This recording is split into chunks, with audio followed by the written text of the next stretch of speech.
I'm glad to connect, and I love learning and talking about tea and drinking tea, obviously. Cheers. Cheers. I'm drinking GavaTea. Oh, you are? Which I one am. are you drinking? I'm drinking the black tea. Oh, me too. I'm drinking chai, actually. It's kind of cold here, so that keeps me warm. I love your chai tea. Yeah, it's super yummy. Thank you. Yeah, I can't wait till we bring our teas and start finally start selling it in the US. And we're almost there. Yes. So tell us about how you got into teas. We'd love to hear about it. So yeah, I kind of grew up drinking tea. So I grew up in Estonia in Northern Europe, and it's pretty cold there. So I used to spend a lot of time with my grandma, and my favorite part of the day was when my grandma was like reading the book to me, and we would just cozy up with a cup of tea. And tea was always a part of the tradition when family gets together. We like have a dinner together, and then we just spend a long time chatting and drinking tea. Or sometimes when we were busy working, it would be like whenever there was a time for a break, we would gather together and drink tea. So that always symbolized a family and relaxation and all the good things. Then, but at that time, I only knew black tea because that's what was available. Like we used to drink either a tea from Georgia or Ceylon tea or Sri Lankan tea. And then when I started traveling, I used to like visit local markets and interact with people, learn about culture. And I discovered all these amazing teas they had available, like the Moroccan tea with mint and the white tea with like I didn't even like know white tea existed. So I started tasting and learning more, and the more I tried, the more interest I developed. And so I love the taste and the kind of the process of like searching for teas and on the other hand, it reminded me of home because I used to travel by myself and would be out of the country for maybe 6 months or more, and or living abroad. So whenever I drank tea, that reminded me of my family. So yeah, and that's long story short. That's how I became a tea lover. I love it. I love it.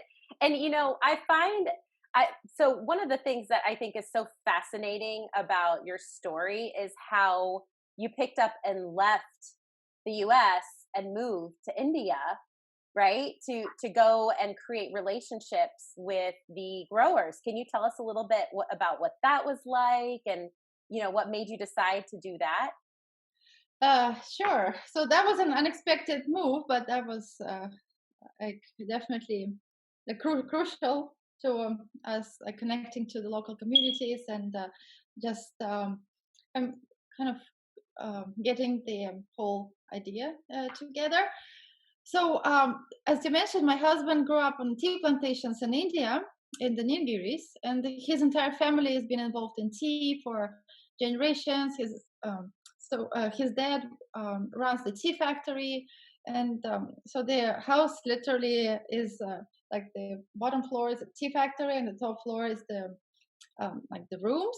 So in the morning when you wake up, you wake up to the smell of tea which has been made. Mm. And so that was like a tea lover's dream. So before I went for the first time a few years ago, I used to read a lot about tea and just like had that picture in my mind about those like the tea plantations and the factories. So when we went there for the first time when we were driving through the mountains, so there they have this like famous steam train. So I remember I was on the train and like uh, uh, when the steam kind of dissipated, I saw this hill and the tea as like factory on the hill, and I had this like goosebumps on my body. It was like, oh, that's what I was reading about, and it's just like dream coming through. So we after that we visited India for a few times for like about a month or 6 weeks, but that was not enough time to really connect with because things are don't happen very quickly in India. It's very laid back, and they have a lot of holidays. So yeah, so, and time goes pretty quickly. So last year in February, we went again for an event. So we sponsored a tea with our tea. We sponsor a ultra race. So it runs in Uti every year, and that was a great way for us to connect with the community in a different way through tea and running. And of course, because of COVID, the event got canceled, and we got stuck there without Mm, being able to leave. And actually, we did have an opportunity to leave, but we had plans. Like we wanted to set up our factory and and do some tea work. So we didn't know when would be the next time we would be able to leave. So we thought, well, maybe July. So we stayed, and then yeah, things quickly accelerated. So they got locked. And lockdown in India was pretty serious because that was the only way to control like a billion and a half of people mm, population. So we literally couldn't even go outside the house. So, but luckily we were wow. at the estate, so we that gave us a great opportunity to connect with the tea plants and learn how they grow, and like plug the tea for ourselves, and it gave us time to really set up the factory and kind of make good connections with the factory workers. Like now I know in and out about the all the tea equipment, how tea is made, how it's withered, and like all the like different stages and steps. And when they finally reopened in May, so we started visiting other tea estates and tea plantations and sourcing teas and really searching out the best teas because even within Nilgiris, you need to know where to go for the high quality teas. And yeah, so that was a great opportunity. And of course, like even my daughter enjoyed. I think she knows about tea as much as I do by now. I love that. I didn't know that you basically went over there for something short term and you got stuck there because of COVID. I had no idea. Yes, that's what happened. And yeah, Wow. it was unexpected, but we definitely enjoyed the time learning about the local culture, and even picked up some of the local language, and we also learned to understand the issues in the community, and that's one of our like core missions, and the why we started GavaTea. We want to give back to the local communities and help the like people and the youth over there. So especially during that the COVID times, it was very visible, like the needs that they had, which are pretty primitive, but I hope we'll be able uh, to contribute. Oh, that's So yeah, wonderful. Well, I think I have a grandmother who's 103, right? yes, yes. Um, so she has been a black tea drinker as long as I can remember, and she faithfully drinks 3 cups of black tea for breakfast every day, for breakfast, lunch, and dinner. And in fact, she drinks more tea than she does water every day. I mean, tea is like her, is what's flowing through her blood. And I believe in my heart of hearts that's one of the secrets to her longevity is because she has been drinking black tea for all these years, and she always drinks it with fresh lemon. So she takes a squeeze of fresh lemon, or even the squeeze bottles. Sometimes she used those when she didn't have access to the fresh lemon. She would use the just lemon juice, and Mm-hmm. the lemon juice and the tea. I think the antioxidants. And so I Vitamin have C. I have a love for tea because I've seen how good it can be for people, right? And how it can really promote health. And so one of the things that I wanted to talk to you about today is, what teas that we can drink for our immune system and really to help support our immune system. So would love to hear your thoughts on teas and the immune system, and what your thoughts with that with regards to that are. Yeah, tea is definitely so it's a plant. So and plants are good for you. Mhm. So, but it's really fascinating because in one plant, like first from the same plant, you get the white tea and green and oolong and black and pu'er, and it just again with different processing, it actually changes the like the chemical compounds of tea. Like for example, white tea is it requires minimal processing, so they just pluck the buds of the tea before they open. And if you have like seen a silver needle tea, I can actually show you some that we have here for those who probably haven't seen. Yeah, so those are not even tea leaves; those are just like buds. Require a lot of work to pluck, but they are the highest in antioxidants. And so what antioxidants do, they help to combat like free radicals in your body. So that improves your immune system. And if you have any like cells which are damaged, or if you have any propensity to chronic disease, it can like work on your cells and make them stronger and more resilient. So it's also good for, because of the high amount of antioxidants, it can help clear your skin and improve skin immunity and resistance towards like different like environmental factors. Can also help your teeth because of tea naturally contains fluoride. Because the tea plant, it's a bush, it like pulls the fluoride from the soil. So in some way, it's good. Because it helps to strengthen your teeth and bones. So and so they probably the most widespread and known is the green tea. So green tea is uh, so there are different ways to produce green tea. So there's a Chinese method when it's like uh, pan fried, and there's Japanese when it's steamed before being dried. So green teas are not fermented, so they retain a lot of the catechins. Or if you've seen, like sometimes on the green tea packages, they have like um, it says AC PG, ACGC. It's always ACGC. HGC. Yeah, it's always like confuses me.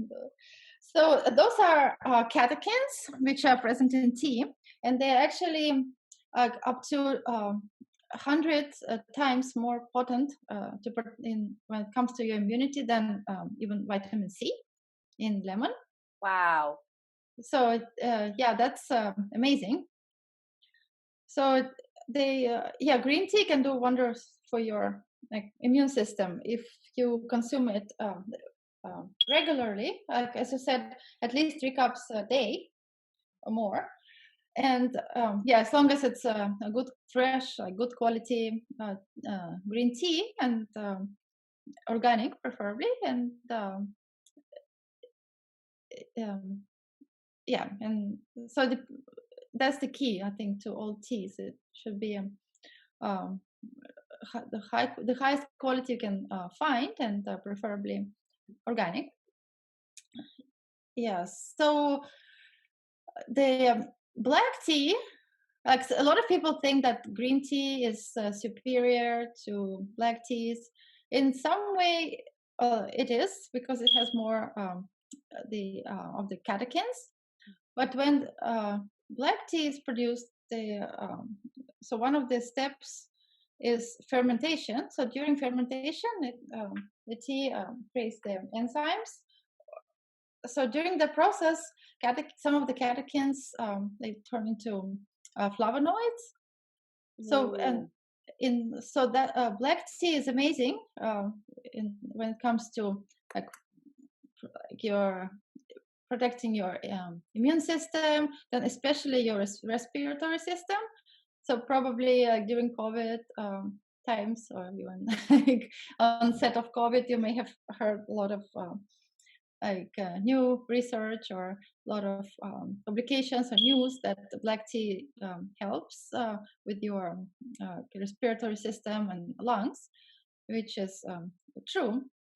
But also good for your cognitive function, helps to clear your arteries and help with like blood clotting, and it helps to prevent diseases like diabetes and like lowers cholesterol. And so it's yeah, if you, as long as you drink good quality tea and like drink it regularly, it really can like make up for a stronger body. And one, it's my actually my favorite, one of my favorite teas is oolong. So and that's probably lesser known, but it's oolong is amazing because so it's um, something in between like green tea and black tea. Is not fully fermented like black tea, so it's what there are some oolongs that are closer to green teas, they're minimally fermented, and some are more fermented, so they're closer to black teas. So oolong is known for L-theanine, which helps you to focus. I'm So sorry, can you repeat that, Olesja? What is it known for? it contains L-theanine. L-theanine. Okay. Yeah, yeah, it's also in green and black tea, but but oolong and black tea has more of that. So it helps with your cognitive function when you need to focus, or I like usually crave oolong when I study or have some project to complete. And then L-theanine also helps you to relax. So in that way, green tea is very different from coffee, because when you drink coffee, you get the caffeine and kind of like you get that boost, but then you crash.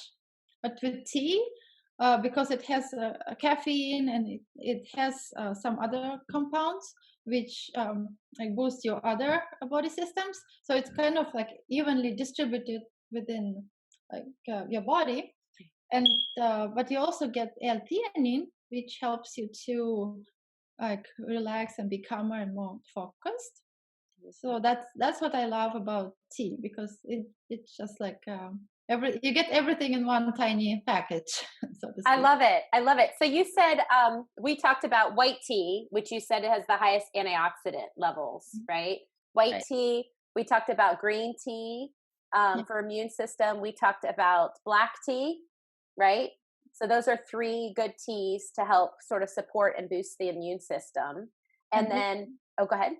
oolong. And oolong, because that's a different variety, right? I love oolong tea, by the way, and I love your oolong tea. The GavaTea oolong tea is really good. That Yeah. you gave me so many beautiful samples to try, and that one was my favorite. It was the oolong. So you know, another thing that has come up is, and I know you mentioned green tea, thyroid health and teas to support thyroid. And I know sometimes if you drink too much of some teas, it's contraindicated, right, for thyroid conditions. Can you talk a little Right. bit about that, and what, you know, teas can also help support the thyroid, and which ones we should stay away from if we have any issues with our thyroid? Yeah. So generally, green tea in small amounts should be fine for thyroid, but it's known, especially in larger quantities, and if you take tea extract, which I don't think anybody needs. So, but in larger doses, or for people like who are more sensitive, it may inhibit T4 and T3, and Mm, for people who have like hypothyroidism, it slows your metabolism. So when your T3 and T4 are on the lower side, it can slow it even further. So if you like if you have that issue, so you should probably avoid green tea. Or the other important issues with teas is that depending when teas are grown, if they may contain pesticides, and pesticides are like in fruits and vegetables, very harmful for your thyroid health and health in general, but especially when you have thyroid issues. So when you choose your tea, you should be very diligent, research what region of the world comes from, and choose organic. But the only issue with organic is that there are, like for example, we work with a lot of farmers who are technically organic, so they don't spray their teas and they don't use any chemical fertilizers, but they cannot get certified organic because it's very expensive. And so unless like if you know the farmer, if you know like the estate where your tea comes from, and if you trust them, then go ahead and drink that tea. Or if you're just buying it from a supermarket or online, that is good to look for that organic label. Then some of the other issues are, as I said, fluoride. Yeah, in small quantities that maybe are good for your tooth health, but it's known to disrupt your thyroid as well. So and on top of that, if you're drinking like tap water, if it's not filtered to remove fluoride, so you may be adding more fluoride to your tea, which already has fluoride. So yeah, just be careful about your water. And also when you make tea, then never reboil water, because when you reboil it, it will concentrate those like heavy metals or whatever it is in your water. So yeah, just try to like use the fresh water each time, and like if it cools down, just like pour it out, use it for something else, and boil fresh water, and don't let it boil. Just like sit there in the kettle and boil. Just like you need, like turn it off immediately after it boils. Then the other thing with green tea is if you like, suffer with iron deficiency, that can inhibit your iron absorption. And if you're taking any thyroid medications, then like, that can also interfere with that. So allow like about an hour between like your medication and the tea. And and the caffeine, a lot of people may be sensitive to that. So and there are ways to decaffeinate green tea, or you can just buy it decaffeinated. The only issue is like when tea gets decaffeinated, it removes the caffeine, but it also removes some of the antioxidants. Mm. So you may not be getting that many benefits, but you'll still get some. I didn't know that. I didn't know that when they take out the caffeine, they take out some of the benefits, the health benefits to the tea. That's crazy to me. And Yeah. I had no idea that you shouldn't reboil water. I mean, I constantly leave like we have an electric tea kettle, and we just reboil until we're done using the water. I'm not going to do that anymore. I had no idea that was Yeah, important. yeah, that's there's another reason to that. If you like really want to enjoy the taste of the tea, like you can tell the difference. If you reboil the water, it will not taste fresh. Like it just tastes like a bit flat. So yeah, if you buy good quality tea, don't like kill it with reboiled water. Don't kill it with your dead water. Yeah, exactly. Oh my goodness. All great points, and points that I had no idea. And when I was coming up with the list of questions to ask you for this, one of the things that I was thinking of is, am I doing tea wrong? Like, I mean, I've always just put some water on the kettle, and some people put their tea in the microwave to warm it up. Like, what are the best practices when you're making a nice cup of tea, besides getting new water, which we will all do from now on, what temperature, I mean, does it matter what temperature that you steep your water, and how long should you steep your teas? What are sort of like the go-tos in terms of what to do with your tea? You have this like, and the other thing that came up is loose tea versus, tea that's in bags, or tea that you buy pre-bagged. So I know I just threw a lot at you, so I'll let you answer. Yeah. So I can start with the loose tea versus tea bags. So personally, I prefer loose tea because so first, well, there are companies which make good quality tea in tea bags, and those are usually the larger size, which allow the leaves to fully open and the leaves is not broken inside. So, but that the tea bags are just for convenience, which I use sometimes when I travel as well.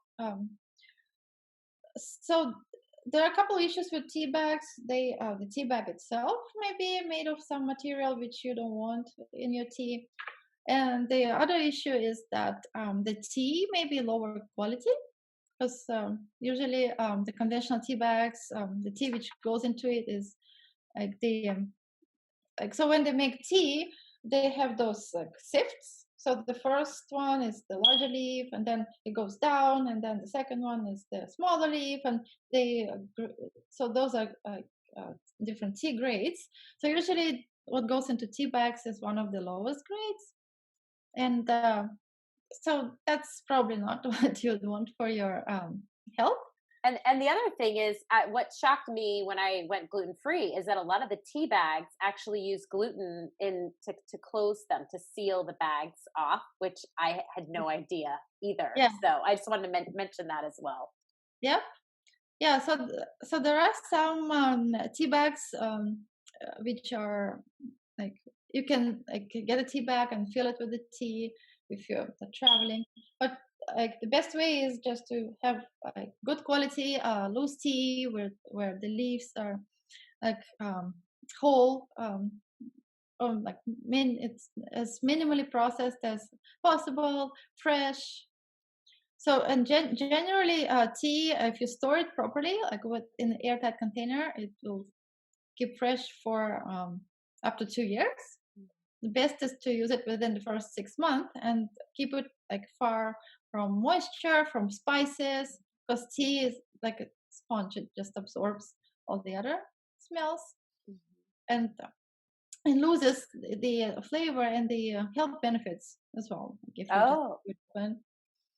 Uh, yeah. So yeah. So as I mentioned, the quality is the key. Quality of tea, quality of water, and then depending on how you make your tea, that also affects taste and the how much, like how many tannins get extracted, and the how many antioxidants you get.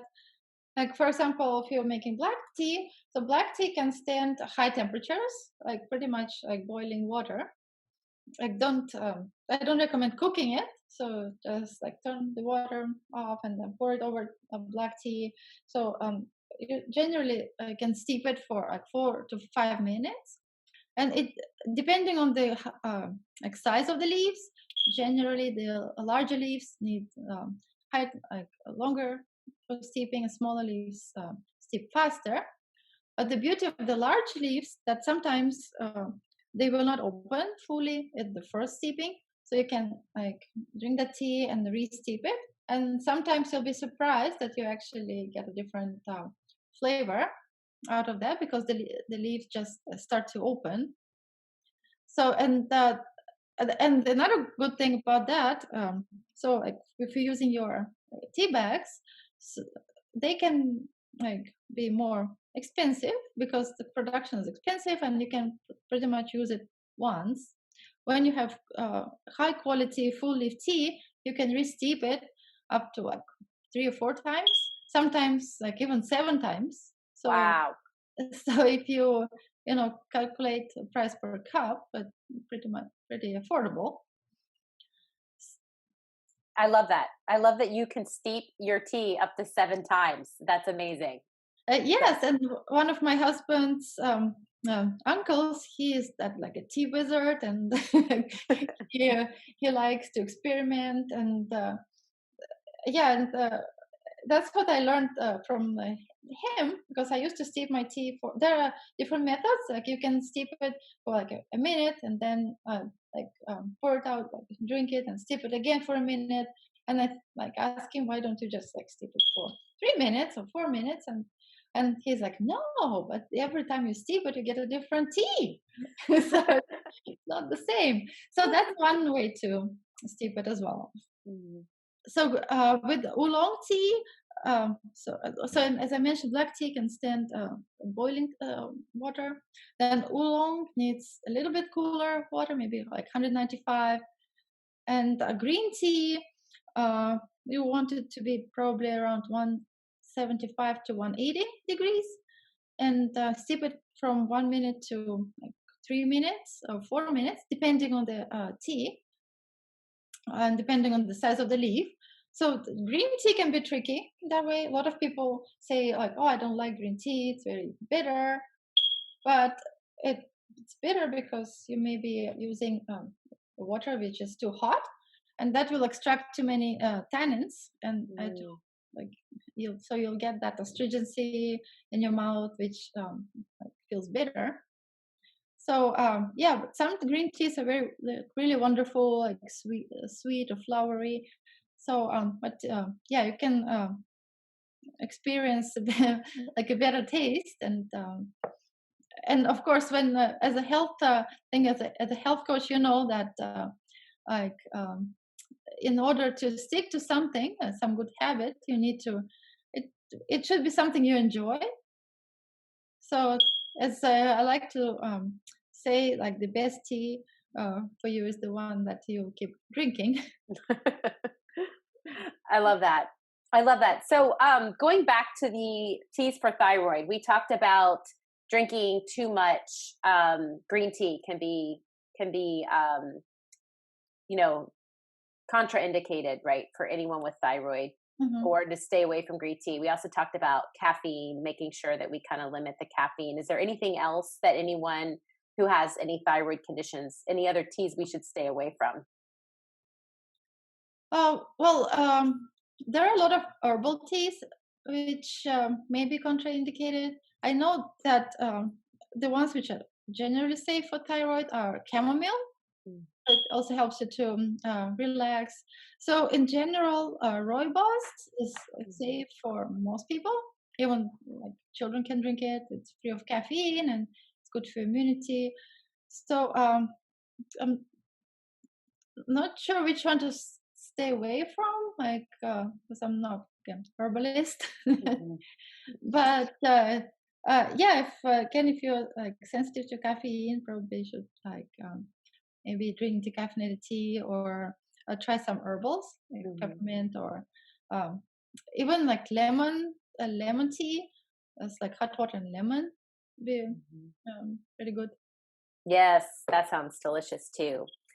Um, so I wanted to talk a little bit about. We talked about temperature. We talked about re-steeping. Um, how about we definitely talked about organic tea, making sure it's high quality tea. We talked a little bit about caffeine and decaf, and the what happens when decaf teas go through the process. They strip out some of the antioxidants. Um, where can we buy GavaTea today? So good question. so so currently we are so we started as wholesale companies and private label. So I've been selling in Europe, Middle East, and to wholesale customers. So our brand GavaTea is in the process. We're just getting through final certifications and getting the packages. So I can actually show you some of the samples that we have. So those are our like small size samples. We have a little tribal So design. pretty. So thank you. And so this is one of our full size teas. So also kind of rustic tribal feel to it. So yeah, it's we are getting ready to get everything packaged and shipped within the next few months. So it will be available on our website at GavaTea.com, and we're also working with a few retail partners. So it'll be also available online. So the best way is to stay connected on our on our site. So you can sign up for a newsletter, and we'll be sending out updates when the tea is available, so you can pre-order. And we also send special promotions and samples. And we're also pretty active on the Instagram and the Facebook. So go like us and follow, and Yeah. you get yeah, you be in the know. Um, Yes. And if you have a question, if you are on and been watching and you have a question about teas, please go ahead and put it in the chat box right now. We will address questions in just a minute.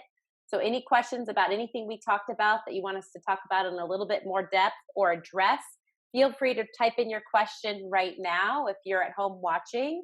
I also wanted to say that if you are a current client of mine, um, Olesja has graciously offered to give you free samples of her teas. So we're super thrilled and excited to be able to offer that to my current rebooters and my current one-on-one clients. So be on the lookout for a link where you can sign up for that from me soon. And I don't see any questions yet, so we'll keep rolling. But what else? What else is there that we haven't talked about that I you have think to tell there's us a about tea? question there. Oh, okay. So Julie asked, I drink herbal tea. I do not drink caffeine. Which is the best herbal tea? And thank you for the sample. Well, the best herbal tea. Well, I think herbals are like such a big category. So uh, there are many wonderful teas, like as I mentioned, rooibos, which is um, it has a lot of health benefits, and it tastes pretty good too. It's like it has that sweet taste, and it's great for like your immunity and allergies, and it's pretty safe if you're trying to avoid caffeine. Then hibiscus is another one which is great for like immunity and like it helps to control cravings and like balance your sugar levels.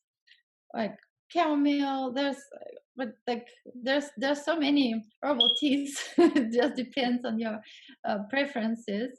Like if you're trying just to like avoid caffeine, like but you still want to get the benefits of tea, so you can try white tea because it's very gentle. Generally it's yeah, it's not high in caffeine, at least unless you're like super sensitive to caffeine, so you may enjoy that. So yeah, but I would like experiment and see just what you like. Great questions. Great questions. And somebody else says, I don't have a thyroid anymore. I drink hot lemon water and homemade ginger tea. I do too. Love it. So yummy. I love a good sleepy time or mint tea. I was drinking a lot of green tea until now. What is the best option for me?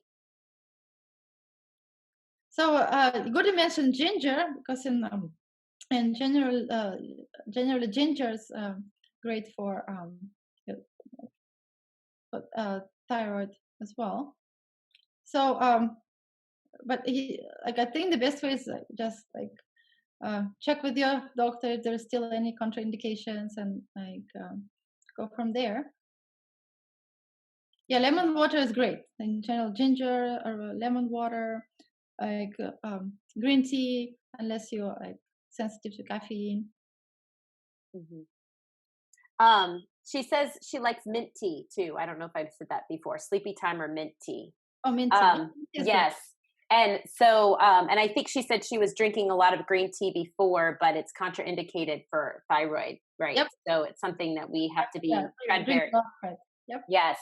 So, and I think you mentioned earlier to stick to like one, if we do drink green tea and we have thyroid conditions, stick to 1 or 2 cups. Beyond that is probably contraindicated, right? Yes, and also green tea is known as like a cooling tea. Mm. So if you have low thyroid hormones, then that's like also considered a cool condition. So like you can just add, if you do enjoy green tea, you can add ginger to it. So that's kind of a warming spice. Ah, I love that. I love that. And chamomile is always great. And chamomile. Yeah. Yes. And is there a good time to drink these teas? Like, what's the best time to drink these teas to get the maximum health benefit? I know you mentioned earlier to drink it an hour outside of any medicines that you take, but just in general, is it best to drink it in the morning? Is it best to drink it at night? I mean, when's the best time for us to drink it to maximize the health benefits from the tea? Oh, yeah, good question. So with the caffeinated teas or like green tea or even black tea, so would not recommend drinking it on empty stomach first thing in the morning because it may affect your liver and it just takes strain on your liver, and you don't want caffeine to be the first thing that like, hits your system in the morning. But it's good to drink it after breakfast, maybe like an hour or two after breakfast, because green tea is known like to um, inhibit iron absorption and Mhm. also some other like vitamins. If you take vitamins, like just like take them like an hour or even 2 hours, like away from drinking tea. Um, then the other thing, yeah, wanted to mention, if you like adding milk to your tea, so that also so tea oh like eating, if you eat like protein rich foods like cheese and um, such with your tea, it will like um, prevent the absorption of the proteins. So in general, it's good to drink tea between the meals, not with the meals, because Mm. it will yeah may interfere with some vitamin absorption. So and if you're sensitive to caffeine, like don't recommend drinking black tea or green tea in the like late at night before bed or later in the afternoon. Like I like personally I drink so much tea I can just like drink it and go to sleep. But I know a lot of people like it will not work for everybody.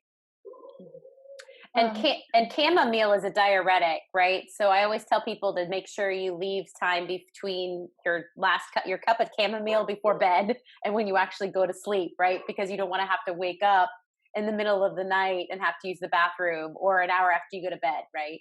yes, So, yeah, that's true. And also all the teas are generally diuretic as well. So yes. yeah, so that's that's another reason not to drink it too late before bed. Yes, absolutely. Well, this has been extremely informative. Thank you to you guys, to those of you who asked questions. Your questions were really, really were great and right on point. And thank you. So thank you for hopping on from home, you guys. And Alicia, thank you so much. This has been extremely valuable. And I've loved learning about teas. A lot of this stuff I did not know. So, and I've been a tea drinker most of my life. In fact, I used to be exclusively tea. Went to before I moved to Chicago, and with the cold, weather there, I became a coffee drinker, and now I'm kind of reverting back to a tea drinker. And I just love tea. So thank you so much for sharing your love and your passion with us, and your story. Your story is so incredible. So we wish you Right. nothing but success in this business, and I know everybody will be excited to try your teas too. So Yeah, thank you, Heather. Yeah, thank yeah. As I said, I'm still learning myself. Yeah, tea is such a simple plant, but there's so much to learn. So Yeah, it was a great time. Thank you for great questions, and thank you everybody for hopping in. And I can't wait to bring some GavaTea to you all.